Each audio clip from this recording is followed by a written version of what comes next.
सुना दूं? नहीं सुना दूं? ना वो अगर कोई बोलेगा तो साहब नाराज हो जाएंगे। क्यों? क्योंकि बोलेगा तो अडानी पर बोलेगा। क्या इससे देश का अपमान नहीं होता कि भारत सपेरों का देश है? अब वीजा अमेरिका नहीं दे रहा था, उसमें भी कांग्रेस का हाथ। बंद कर दीजिए अदालत में, बुलडोजर से न्याय करवाइए। जांच का विषय हो, जांच का पहले घर तोड़ दीजिए, फिर जांच का विषय है। अदालतें बंद कर दीजिए। पार्लियामेंट से बाहर निकले और बैरिकेड कर दिया गया। सिर्फ सांसद बैरिकेड नहीं किए गए थे, सारे पत्रकार, लोकतंत्र का चौथा खंभा 200 मीटर दूर बैरिकेड किया गया था। एक बाइट लेने को तरस रहे थे कि जिस पर राजद्रोह तक लगा दिया था भारतीय जनता पार्टी ने। ऊपर वाले की इतनी मेहर है कि मुझे व्हाट्सएप यूनिवर्सिटी से ज्ञान प्राप्त करने की कोई आवश्यकता नहीं है कि जब इन्हें गुजरात से बाहर कर दिया गया था, राज्य बदर जिसको बोलते हैं, हालांकि तो उसके बाद इनके वो सरकार ने इनके साथ किया था। आज नरेंद्र मोदी चालीसा पढ़ने के अलावा कुछ नहीं। माफी तो भाजपा को मांगनी चाहिए 15 लाख के जुमलों के लिए, अच्छे दिन के झूठे वादे के लिए। मैं आपके लिए ये एक छोटी सी भेंट लेकर आई हूं। कंप्यूटर जी दिखाइए तो प्लीज। प्रोफेसर वसीम बरेली का शेर मुझे आपके लिए याद आता है। उन्होंने कहा कि उसी को जीने का हक है इस जमाने में, उसी को जीने का हक है इस जमाने में, इधर का लगता रहे और उधर का हो जाए।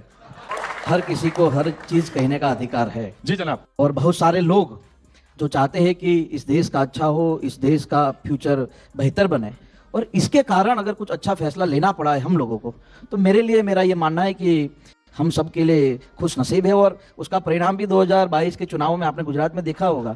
और इसी कारण देश के यशस्वी प्रधानमंत्री नरेंद्र भाई मोदी जी के नेतृत्व में 156 यानी कि 156 सीट आई है। आप जिस सांस में आज नरेंद्र भाई मोदी का नाम लेते हैं, किसी जमाने में राहुल गांधी का भी लेते थे। देखिए, मैंने कभी भी तो राहुल गांधी में जो ये सब बातें आज हो रही हैं कि वो जाते हैं विदेश में बोल देते हैं, क्या ये चीजें हैं उनमें?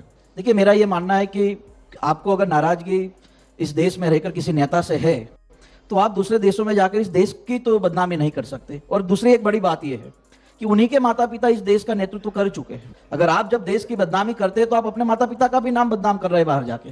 और दूसरी एक बात बहुत ही स्पष्ट है कि आप जब देश के बाहर जाते हैं तो देश के बाहर जाके ये तो नहीं कह सकते कि हमारे भारत में ये है, हमारे भारत में वो है। आप ये जरूर कह सकते हैं कि हमारे भारत के भीतर नेता है, हमारी नेता से नाराजगी है, लेकिन पूरे देश के खिलाफ आपकी नाराजगी है। तो मेरा ये मानना है तो फिर आपको वहीं रहना चाहिए और वहीं रहकर ही आप अपनी बात रखें। अभी बहुत महत्वपूर्ण बात इन्होंने कही कि देश के बाहर जा करके देश के बारे में कुछ बुरा नहीं कहना चाहिए। बहुत अच्छी बात है। मेरा ख्याल है कि एक बार हार्दिक भाई को प्रधानमंत्री जी का प्रधानमंत्री रहते हुए शंघाई में, कैलिफोर्निया में, अमेरिका में, दोहा में तमाम उनके पुराने भाषण सुनने चाहिए, जिसमें वो कह रहे हैं कि भारत सपेरों का देश है, हिंदुस्तान में पैदा होना पाप है। ये किसके भाषण है? ये प्रधानमंत्री जी के भाषण है। राहुल गांधी जी ने क्या कहा? आपके पास अगर ऐसा कोई भाषण है तो उनको सुनाना चाहिए। बिल्कुल, अभी आपको यूट्यूब पूरा भरा पड़ा है, मैं आपको सुना दूंगा। भरा पड़ा नहीं, आपका तो दिखाई देता है, आप दिखाइए ना। अगर देश के प्रधानमंत्री नरेंद्र मोदी, मैं इमरान भाई, आप हमारे दोस्त हैं, मैं आपको सुनाना चाहिए। मैं सुना दूं? नहीं सुना दूं? ना वो झूठ बोल रहा था बड़े इस तरीके से, मैं एतबार न करता तो और क्या करता, गम अख्तियार न करता तो और क्या सुनाने की जरूरत नहीं है। गम अख्तियार न करता तो सुनाने की बिल्कुल जरूरत नहीं। आप तो जो आप कहेंगे मैं वही विश्वास करूंगा। प्रतीक जी जानते हैं कि प्रधानमंत्री जी ने ये सारी बातें बोली हैं, वो प्रधानमंत्री जी की बात बचाना चाहते हैं, तो ठीक है, मैं भी मानता हूं वो प्रधानमंत्री जी। अब मैं एक बात कह रहा हूं कि हार्दिक भाई ने कहा कि राहुल गांधी जी को बाहर जाकर के ये सब बातें नहीं बोलनी चाहिए। हार्दिक भाई, आपने राहुल जी का वो कैम्ब्रिज का भाषण पूरा सुना है? आज तक मैं ये नहीं समझ पाया कि पूरी भाजपा ने जो व्हाट्सएप यूनिवर्सिटी के जरिए ज्ञान उड़ेला, जिसमें कई कई मंत्री लगाए गए, अनुराग ठाकुर जी लगाए गए, स्मृति ईरानी जी लगाई गई, जगत प्रकाश नड्डा जी स्वयं कूद पड़े, आज तो हरदीप पुरी जी भी कल से कूदे हुए हैं। क्या भारतीय जनता पार्टी के तमाम नेताओं ने वो भाषण सुना जिसमें राहुल जी कह क्या रहे हैं? बस राहुल जी ने तो देश के विरोध में बात कर दी। कितना मतलब ये कितनी झूठी बात है, किस तरह से झूठ उड़ेला जा रहा है। भाजपा चाहती है कि पूरा देश खामोश हो जाए, किसी भी मंच पर कोई बात ना करे। वो किसी का शेर है कि कहा गया है सुना गया है कोई ना बोले, ज़बां दराजों को मशवरा है कोई ना बोले, अजीब लुकनत पसंद हाकिम से वास्ता है, जो चाहता है जो सोचता है कोई ना बोले। अगर कोई बोलेगा तो साहब नाराज हो जाएंगे। क्यों? क्योंकि बोलेगा तो अडानी पर बोलेगा, बोलेगा तो सवाल पूछेगा कि LIC का पैसा अडानी को क्यों दिया गया, SBI का पैसा जिसमें देश के गरीबों का पैसा लगा है वो अडानी को क्यों दिया गया। तो साहब चाहते हैं कि कोई बोले ना, बाहर जाकर के कोई ना बोले, सदन भी ना चले, सदन में भी ना बोले, संसद का पूरा सत्र एक अडानी को बचाने के लिए कुर्बान किया जा रहा है। इमरान भाई पूरी जिम्मेदारी से, इमरान भाई किस फाइनेंशियल इंस्टीट्यूशन ने ये बात कह दी आपसे कि सब कुछ डूब गया, पैसा डूब गया? नहीं, हम आपको नहीं लग रहा है? आपने अगर रटा है- आपको नहीं लग रहा है? आपको नहीं लग नहीं, सबसे पहले जिस तरह से आप फाइनेंशियल इंस्टीट्यूशन का प्रतीक भाई आप मुझसे सवाल पूछ रहे हैं, इसी तरह से आप भाजपा के नेता से भी पूछिए कि कैम्ब्रिज यूनिवर्सिटी का पूरा भाषण सुना? भैया मुंह निकल जाएगा हमारा ऐसा करेंगे तो। सुना? आपने पूछा? बिल्कुल मैंने सुना। तो क्या कहा है उन्होंने, जरा वो बताइए। बताइए क्या कहा है राहुल गांधी जी ने? उन्होंने कहा कि मेरा फोन भी टैप कर दिया गया। उन्होंने गलत क्या कहा कहा? कि इसमें कौन सा लोकतंत्र का हनन हो गया? अरे भाई? भाई भारत के इसमें कौन अरे- सा अपमान? अरे इमरान भाई अगर पेगासस आपको की बात भारत में दुनिया- भारतीय जनता पेगासस- पार्टी के किसी भी नेता से नाराजगी है तो आप उनको टारगेट कीजिए, हमें कोई दिक्कत नहीं है। लेकिन प्रधानमंत्री बाहर जी- जाकर अगर आप ये कहेंगे कि भारत में प्रधानमंत्री ये चल रहा है तो प्रधानमंत्री 4-5 जी- नेता नहीं पूरा भारत बोलेगा आपके खिलाफ। अगर आपको हार्दिक नाराजगी भाई, मुझसे है तो आप हार्दिक मेरे खिलाफ बात कर हार्दिक सकते भाई, हैं, अगर लेकिन पूरे गुजरात से नाराजगी नहीं हो सकती अगर आपकी। प्रधानमंत्री जी को अपनी पूर्ववर्ती सरकारों से नाराजगी थी तो विदेश में जाकर के यह कहने की क्या जरूरत है? क्या इससे देश का अपमान नहीं होता कि भारत सपेरों का देश है? भारत में पैदा होना नरेंद्र भाई मोदी जब गुजरात के पाप है। मुख्यमंत्री थे तो ये- अमेरिका जाने के लिए आप ही के नेता उस टाइम तो वीजा न मिले इसके लिए सिफारिश किया करते थे। अब वीजा अमेरिका नहीं दे रहा था, उसमें भी कांग्रेस का हाथ। हर चीज में नेहरू जी का हाथ, हर चीज में कांग्रेस का हाथ। आपके लिए कितना हर चीज- कांग्रेस का रोना आप रोएंगे? भी हर चीज में कितना अडानी और कांग्रेस अंबानी के पर ही हाथ डाल रहे हैं ना? अडानी पे सवाल ना करें। अडानी पे इतना उछल क्यों जाती है पूरी भाजपा? मैं आपको बताऊं प्रतीक जी, जिस दिन से सत्र शुरू नहीं, हुआ, आप अडानी जिस पर भी दिन- जिस और दिन से दूसरी सत्र- बात ये भी है, जिस दिन भाई- से सत्र शुरू हुआ है, आप सुनिए, भी अदानी और अंबानी पर सबसे ज्यादा जोर डालते हैं ना। जिस दिन से सत्र शुरू हुआ है, राहुल गांधी जी के भाषण के बाद जिस दिन से सत्र शुरू हुआ, 1 मिनट भी सदन नहीं चला। क्यों? क्योंकि पूरी भाजपा खड़ी हो जाती है और सदन को स्थगित करा देती है। संसदीय इतिहास में पहली बार ऐसा हो रहा है कि सत्ता पक्ष सदन को स्थगित करवा रहा है, हमें सदन में बोलने नहीं दिया जा रहा। जिस दिन राहुल जी लौट के आए, अगले दिन पूरी कांग्रेस खड़े होकर कह रही थी कि भाई आप राहुल गांधी जी से कह रहे हो कि माफी मांगो, तो राहुल गांधी जी आ गए। राहुल गांधी जी ने कहा हमें बोलने का मौका दीजिए। पूरा सदन म्यूट कर दिया गया। आपने विजुअल देखे होंगे। तो आप हमें बताइए कि फिर इस देश में लोकतंत्र है ना? विपक्ष को बोलने की आजादी, बोलने का मौका अगर संसद में भी नहीं मिलेगा। वो विजुअल आपने नहीं देखा कि जब सारी विपक्षी पार्टियों के सांसद मार्च कर रहे हैं, एक तरफ देश के लोकतंत्र का सबसे बड़ा घर और एक तरफ महामहिम राष्ट्रपति जी का आवास और बीच में विजय चौक और कम से कम सैकड़ों से ज्यादा, हजारों कह सकता हूं तादाद में पुलिस फोर्स और बीच में तकरीबन 200 सांसद। क्या आपको नहीं लगता कि लोकतंत्र को बिल्कुल बंधक बनाने की स्थिति बना दी गई है? उम्र तो आपकी ठीक ही है, मतलब हमारे से 45 तो ऊपर है। 35 साल है। 35 साल। आप हर चीज को आगे बढ़ा बढ़ा के देख रहे हैं। मैं भाजपा से नहीं हूं भाई। 45 साल है, मैंने 35 साल है। फिर 77 सोच रहा था। आप क्यों मेरा नुकसान करना नहीं, चाहते हैं भाई? 77 सोच रहा था, याद है या नहीं है? मैं याद 87 हूं। है? नहीं 77 याद है कि नहीं याद है, मैं ये पूछा था। लेकिन मुझे 87 याद है क्योंकि मैं 87 में पैदा हुआ। 84 भी याद है। हमें सब कुछ याद है। तो हर जुल्म तेरा याद है, भूला नहीं हूं मैं। हाँ, तो 84 भी याद ऐ वादा फरामोश। मैं भाई वही कह रहा था, सन इतिहास। लेकिन बड़ी चर्चा है बुलडोजर की, मैं वहां आता हूं। बड़ी जहां चर्चा, चाहें आप मॉडल वहां की आते चलें। हैं। हाँ, नहीं आपकी जहां इच्छा हो वहीं ले चलेंगे। तो बुलडोजर की चर्चा है, मॉडल की बड़ी हाँ। चर्चा है।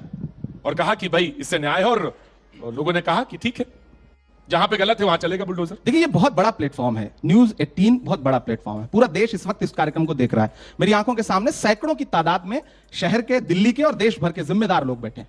बंद कर दीजिए अदालतें ना, बंद कर दीजिए अदालतें, बुलडोजर से न्याय करवाइए। देश के हर राज्य में अदालत का कोई काम नहीं है। आपको लगता है कि प्रतीक गलत है, प्रतीक का घर गिरा दीजिए। प्रतीक के बीवी, प्रतीक के बच्चे, प्रतीक के पिता, प्रतीक के कोई भी प्रतीक कहां के रहेगा अतीक। उससे कोई मतलब नहीं। भारत का संविधान यही कहता है, प्रतीक कर के दीजिए। अतीक। अगर आपको यही न्याय लगता है, वो अतीक हो, वो धनंजय हो, वो ब्रजेश सिंह हो, वो मुख्तार हो, वो कोई भी हो, कर दीजिए न्याय। इसी से अगर यही न्याय है तो न्याय करिए। फिर अदालतों की आवश्यकता लगती है आपको? चला देखिए, पूरे देश में मेरी सरकार, मैं सरकार का हिस्सा हूं। मेरे विरमगांव में भी हम बुलडोजर चलाते हैं और ऐसी अवैध जगहों को हटाने का काम बुलडोजर से ही होता है। मैं आपको बताते मुझे आनंद होता है कि योगी आदित्यनाथ जी का मेरी असेंबली में रोड शो था। मैं 25 बुलडोजर लाया था उनकी रोड शो। अगर जहां सही जगह होगी वहां बुलडोजर चलेंगे और जिनको नाराजगी है वो टीवी में आके बोल सकते हैं। शर्म आनी चाहिए आपको। सबकी अपनी अपनी राजनीति का। हमने तो राजनीति में हुआ क्या? हमने अभी उनको रोका नहीं, मैंने कहा है कि आप बोल सकते हैं। बहुत सामान्य बात कहना चाहता हूं। देखिए, राजनीति कहां आकर के खड़ी है और राजनीति ने अपना मकसद क्या बना लिया है। प्रधानमंत्री जी का अभी भाषण कहेंगे हार्दिक भाई, तो वो भी सुना दूंगा। उन्होंने कहा कि मैं 2022 में इस देश के हर व्यक्ति के सर पर पक्का मकान देखना चाहता हूं। दूंगा, मैं आवास दूंगा। मैं मध्य प्रदेश के ऐसे, आपको डॉक्यूमेंट दे दूंगा, ऐसे ऐसे लोगों के मकान तोड़े गए जो प्रधानमंत्री आवास योजना से बने थे। गलती किसकी है? जांच का विषय हो सकता है। जांच का पहले घर तोड़ दीजिए, फिर जांच का विषय है। अदालतें बंद कर दीजिए, बंद कर दीजिए अदालतें। न्यायपालिका की आवश्यकता आपको महसूस होती है? फिर अरे क्यों नहीं, हम न्याय के एक ये लॉ ऑफ द लैंड है, लॉ ऑफ द लैंड है। तो फिर न्याय कौन करेगा? न्यायालय करेगा। नेताजी गुस्से में हैं, घर तोड़वा देंगे। लेकिन आपने कहा राजनीति दरोगा जी गुस्से में है, एसडीएम साहब गुस्से में है, घर तोड़ देंगे। आपने कहा राजनीति की दशा देखिए, एक दशा ये भी है, दिशा ये भी है कि रामपुर से उत्तर प्रदेश में भाजपा का कमल खिलता है। हाँ हाँ खिल रहा है, देख रहा हूं। अब तो इंजेक्शन लगा के कमल खिलाया जा रहा है। आप सिर्फ देख ही रहे हैं कि 387 सीटों 399 सीटों पर आप लड़े उत्तर प्रदेश में, 387 पर जमानत जब्त हो गई, आप देख ही रहे हैं। प्रतीक जी मैं बहुत संवेदनशीलता के साथ एक बात कहना चाहता हूं। अब ये मत बताइएगा, अब ये मत कहिए कि हम चुनाव लड़ रहे हैं, जीत हार हमारी राजनीति में नहीं है। सामान्य तरीके से बहुत संवेदनशीलता से एक बात कह रहा हूं। क्या जीत ही हर चीज का पैमाना है? वाह, तो आप क्या जीत ही तय करेगा कि जो गलत है वो भी सही है? बिल्कुल, अगर राजनीति में है तो राजनीति में है तो जीत ही तय करेगा ना। उस दिन जिस दिन सारे आपके भी कुछ पत्रकार साथी यहां बैठे होंगे, कुछ पत्रकार साथी भी वहां थे जिस दिन सांसदों ने मार्च निकाला, पार्लियामेंट से बाहर निकले और बैरिकेड कर दिया गया। सिर्फ सांसद बैरिकेड नहीं किए गए थे, सारे पत्रकार, लोकतंत्र का चौथा खंभा 200 मीटर दूर बैरिकेड किया गया था। एक बाइट लेने को तरस रहे थे क्योंकि जीत है उनके पास। तो अगर जीत ही सब कुछ पैमाना है तो जितने संस्थान है सब ढहा दीजिए, मीडिया को बैरिकेड कर दीजिए। संभल याद है, संजय राणा नाम का छोटा सा पत्रकार मंत्री गुलाबो देवी से उसने सवाल कर लिया, अगले दिन जेल में था। जीत पैमाना है तो यह भी बर्दाश्त करिए, जितने संस्थान है सबको कुचल दीजिए। ये यहां बातें बैठ के कहना बहुत आसान है। जमुना उपाध्याय का एक शेर है, ये चूनर धानी धानी भूल जाते, ये पूर्वा की रवानी भूल जाते, जो आकर 4 दिन गांव में रहते तो सारी लमतरानी भूल जाते। क्या बात है। ये कहते हैं कि लोकतंत्र जो है धब्बेदार हुआ है, और यही बात उन्होंने कही विदेश में, कैम्ब्रिज में। देखिए, जब विपक्ष की भूमिका में, हम भी विपक्ष की भूमिका में कुछ समय रहे थे, हम भी उतनी जोर शोर से बातें रखते। हमारे कानून बन रहा था जो एग्जाम के पेपर लीक होते उस पर, और उस पर मुझे बोलने का कुछ समय मिला था असेंबली के भीतर। तो मैंने कहा कि सड़क पे अगर हम चिल्लाते हैं, सड़कों पे हल्ला करते हैं, सड़कों पे भीड़ इकट्ठा करते हैं, और ऐसी ही प्रकार की चीजें जब असेंबली के भीतर बोलना होता है तो फर्क होता है। ये जो बोल रहे हैं बाहर से कि लोकतंत्र खतरे में है, हमारा न्याय तंत्र, हमारा ईडी वगैरह सब खतरे में आ गया है, तो बोलने में सब कुछ बाहर से अच्छा लगता है।